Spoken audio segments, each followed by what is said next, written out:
Han pasado otras elecciones para elegir los directores sociales del Banco de Previsión Social. Para analizar esta elección es que está con nosotros el presidente de Factum, Óscar Botinelli. Óscar, un gusto como siempre tenerte por acá. Igualmente, no es verdad que el deporte nacional es el fútbol, son las elecciones. Es buen arranque. Venimos de una hora.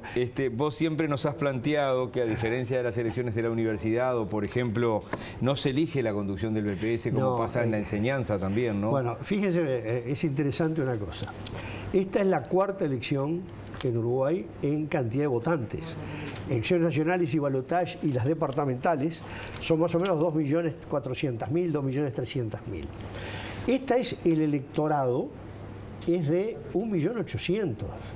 Es las tres cuartas partes de los que votan en la elección nacional. No votó eso, votó 1.300.000 y pico, casi 1.400.000. Ahora, lo importante es que lo que tú decías, hace poco analizamos acá la elección del CODICEN, del Consejo Directivo Central de Educación Pública, y ahí se elegían dos docentes que integraban un consejo con la conducción política, que es la que tenía la mayoría. Acá lo mismo. El Banco de Previsión Social tiene 7 directores. 4 son nombrados por el gobierno, convenía el Senado, hoy son el presidente y otro más blancos, un colorado y uno de cabildo abierto. Lo que se elige son los 3 representantes sociales. Los 3 órdenes, uno que se dice activo, vale decir los trabajadores en actividad, otro de jubilados y pensionistas y otro de los empresas contribuyentes. Aclaremos, cuando se habla de empresas, algunos dicen, sí, claro, grandes bancos, grandes tiendas, no. Son casi 200.000, 190 y pico mil. Desde la unipersonal a esos grandes bancos. Están todas las unipersonales, las pequeñas empresas, las que pagan el IRAE por ficto. Es decir, la abrumadora mayoría de los votantes son empresas chicas y algunas medianas.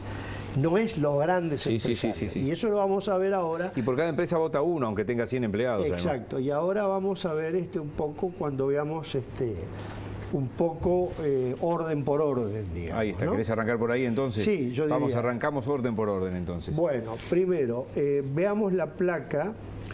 Los activos, los trabajadores, había una lista del PIT-CNT, del movimiento sindical, otra de Un Solo Uruguay, y la mitad más o menos, 49% del escrutinio primario votó al movimiento sindical, al PIT-CNT. Casi 3 de cada 10, 29%, a Un Solo Uruguay y 22% en blanco o anulado. Esto es muy importante. Primero, es la primera vez que hay una competencia a este nivel, o había lista única o prácticamente lista única hasta ahora. Es verdad que los votantes eran menos, pero eran menos porque habiendo lista única tanto daba votar o votar en blanco. Esta vez el voto en blanco bajó porque hubo una gran competencia. Acá es importante una primera conclusión. El movimiento sindical como tal, PIT-CNT y los sindicatos, tienen una representatividad comprobada de la mitad de los trabajadores activos del Uruguay. Y Un Solo Uruguay es un poco más chico, pero no tanto. 3 de cada 10. Digamos que cada 10 trabajadores activos, 5 respaldan el movimiento sindical. 3 a Un Solo Uruguay y 2 a ninguno, o digamos no les importa, ¿no? Pero hay una relación de 5 a 3, lo cual de alguna manera está marcando la fuerza y el límite del movimiento sindical y la fuerza que tiene Un Solo Uruguay, a nivel de trabajadores. Y otro dato importante sobre esto es lo siguiente. De los 19 departamentos, el movimiento sindical ganó en casi todo el país. Pero Un Solo Uruguay ganó en Artigas, ganó en Tacuarembó, ganó en Flores y hubo empate prácticamente en La Valleja. Lleva unos votos Un Solo Uruguay por delante del movimiento sindical, pero hay que esperar el escrutinio definitivo y además igual sociológicamente es un empate. Es decir que el movimiento sindical ganó en 15 departamentos, obviamente, nada menos que Montevideo, Canelones, entre otros, pero hubo 3 departamentos que ganó Un Solo Uruguay y uno que hubo empate. Si te parece, pasamos ahora a el otro orden, que es el de... Las cámaras empresariales. El de, no sé el orden que viene. Creo que viene en cámaras placa. Por favor, señor director, y seguimos entonces. Este es el de, jubilados y pensionistas. Ahí está, perfecto. Este fue una elección mucho más reñida. La Organización de Jubilados y Pensionistas del Uruguay ganó, pero en una elección de 45 a 36, es decir, que es una proporción de 5 a 4, no es una con un competidor que arrancó anteayer, además, ¿no? Bueno, Un Solo Uruguay se presenta en los 3 órdenes, ¿no? La Organización Nacional de Jubilados y Pensionistas tiene una figura a su frente bastante legendaria, que es Sixto Amaro, que no era candidato, eso hay que tenerlo en cuenta, puede ser un hándicap, pero no llegó a la mitad. Después había otra lista de izquierda muy fuerte, que la lista 2, que obtuvo el 7%, y 2 en blanco anulado. Si bien se puede decir la elección que tuvo menos blanco anulado, como hay mucho más facilidad para justificar el voto de los jubilados y pensionistas que de los otros órdenes, entre otras cosas los demás 75 no necesitaban justificarlo, hay menor voto en blanco porque hubo mucho menor votación en general, hubo menos abstención. Pero tengamos en cuenta que la Organización de Jubilados y Pensionistas no logró el voto de la mitad de los votantes. Ganó, pero con menos de la mitad y en una relación de 5 a 4. Esto es importante también porque marca también un mayor peso de esta organización sobre el Solo Uruguay, pero una cosa no decisiva, 5 a 4. Sí, por supuesto, para el cargo. Estamos hablando en respaldos políticos. Y por último, si pasamos a la última placa, esta es muy importante, la de empresas contribuyentes. Recordemos una vez más que empresas contribuyentes estamos hablando la mayoría de microempresarios, unipersonales, pequeñas empresas, no es solo las grandes corporaciones. Las grandes corporaciones. Y atención, esto es muy importante. La lista que dice ahí en el gráfico cámaras fue respaldada por todas las grandes cámaras empresarias, con la excepción de la Cámara Nacional de Comercio y Servicios. Pero estuvo Asociación Rural, Federación Rural, Cámara de Industria, Construcción y una cantidad de decenas y decenas, más que un centenar, de cámaras chicas, centros comerciales, etc. Del otro lado, Un Solo Uruguay, respaldado por cámaras, con algunos centros comerciales del interior, no muchos. Bueno, ganó Un Solo Uruguay. Acá una proporción de 44 a 29, es mucho más que con la que perdió Un Solo Uruguay. Pero además en pasivos, pero además un dato muy relevante, ganó en los 19 departamentos. Perdón, en pasivos un dato que no dije. La lista oficial, digamos, de la Organización Nacional de Jubilados y Pensionistas ganó en Montevideo, Canelones y San José. En los otros 16 departamentos ganó Un Solo Uruguay. Así que quedó bastante claro dividido la primacía, el predominio, entre el Uruguay metropolitano, Montevideo, Canelones y San José, y todo el resto del interior, incluyendo Maldonado, que gana en los jubilados Un Solo Uruguay. Y acá lo que veníamos hablando, empresas contribuyentes, gana en los 19 departamentos Un Solo Uruguay. Entonces, acá es muy importante el análisis de algunas cosas. Un Solo Uruguay, particularmente en empresas contribuyentes, en los pequeños comerciantes, lo que marca es un fenomenal rechazo a la forma que se ha conducido el Banco de Previsión Social desde largo tiempo. Particularmente los 15 años del frente y lo que han señalado algunos de ellos, sin ningún cambio que favoreciera a las pequeñas empresas en el año y medio que lleva este gobierno.